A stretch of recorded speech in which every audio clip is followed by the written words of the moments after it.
વિરામ બાદ સમાચારમાં વાત કરીએ સરકારના અસરકારક નવતર પ્રયોગની। જંગલ અને જંગલના વન્ય પ્રાણી શિકારની શોધમાં જંગલ બહાર રહેણાંક વિસ્તારમાં ન જાય અને જંગલમાં રહે અને તેમને જંગલમાં શિકાર અને પાણી મળી રહે, એવા પ્રયાસ રૂપે સુરત જિલ્લાના માંડવી ઉત્તર ઝોનમાં હરણોનું બ્રીડિંગ સેન્ટર શરૂ કરવામાં આવ્યું છે। આ બ્રીડિંગ સેન્ટરમાં વન વિભાગની દેખરેખ હેઠળ 40 જેટલા હરણોની દેખરેખ કરવામાં આવી રહી છે।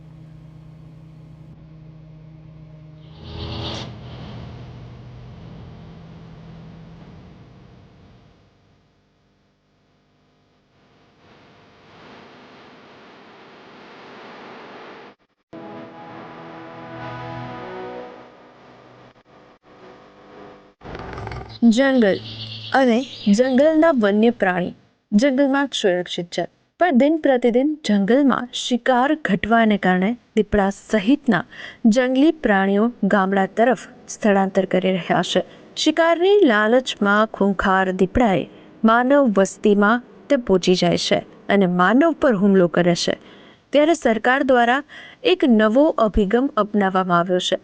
સુરત જિલ્લાના માંડવી ઉત્તર રેન્જમાં ડિયર બ્રીડિંગ સેન્ટર બનાવવામાં આવ્યું, જેની દેખરેખ વન વિભાગની ટીમ કરી રહી છે, જેમાં હાલમાં 8 નર હરણ, 22 માદા હરણ અને 10 બચ્ચા મળીને કુલ 40 જેટલા હરણોની દેખરેખ કરવામાં આવી રહી છે।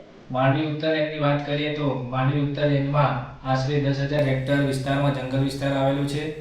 જે જંગલ વિસ્તારમાં જોવા જઈએ તો આપણે દીપડા, ઝરખ, જંગલી ભૂંડ જેવા વન્ય પ્રાણીઓ આવેલા છે।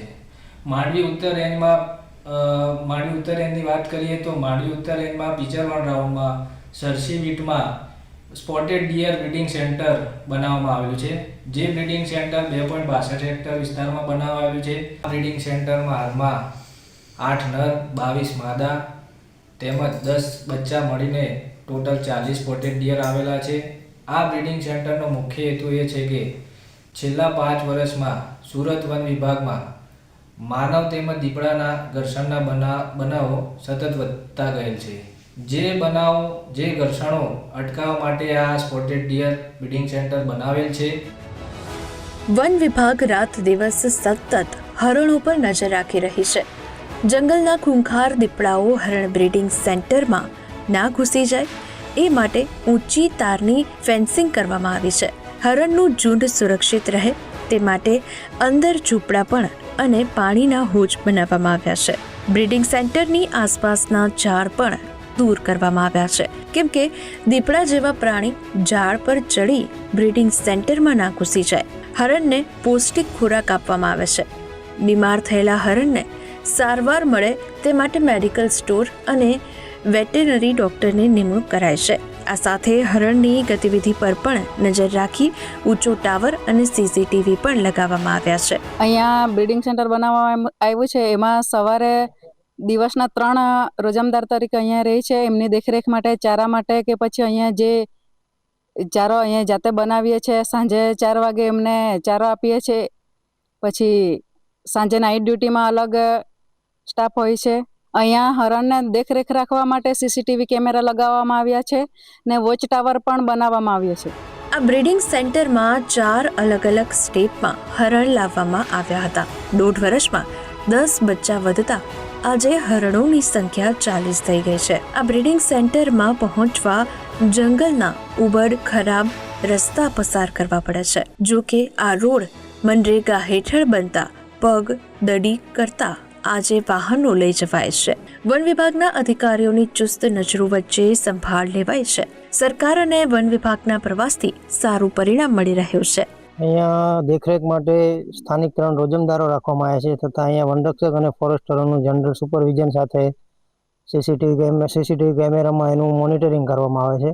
અને અહીંયા ચારો, જંગલનો ચારો અને સ્થાનિક મકાઈને ચારો લઈને એ લોકોને ખોરાક પૂરો પાડવામાં આવે છે। હરણ કુલ 8 નર અને 22 માદા 4 સ્ટેપમાં લાવવામાં આવ્યા હતા અને 1.5 વર્ષના ગાળામાં 10 બચ્ચા અત્યાર સુધી આવ્યા છે। ટોટલ કેટલા છે? ટોટલ અત્યારે મળીને 40 સંખ્યા થઈ।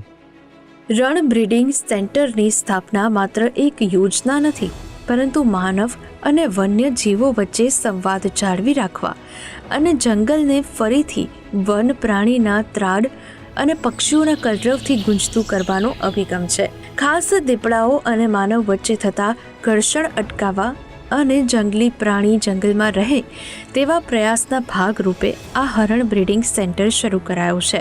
માંડવી ઉત્તર રેન્જમાં જે રીતે હરણ સંરક્ષણ કેન્દ્ર શરૂ કરવામાં આવ્યા છે, હરણને નર માદા લાવવામાં આવ્યા હતા અને આજે સતત તેમની દેખરેખ હેઠળ વન વિભાગની ટીમ છે તેમના દેખરેખ હેઠળ હરણ જે રાખવામાં આવ્યા છે. ખાસ કરીને જે રીતે દીપડાઓ દ્વારા જંગલમાંથી જે પલાયન થઈને ગામડાની વાટ પકડી રહ્યા છે, તો જંગલમાં ખાસ કરીને દીપડા શા માટે જંગલની બહાર આવી રહ્યા છે, તો જંગલમાં શિકાર અને પાણીની ઉણપના કારણે આ દીપડાઓ છે તે બહાર આવતા હોય છે.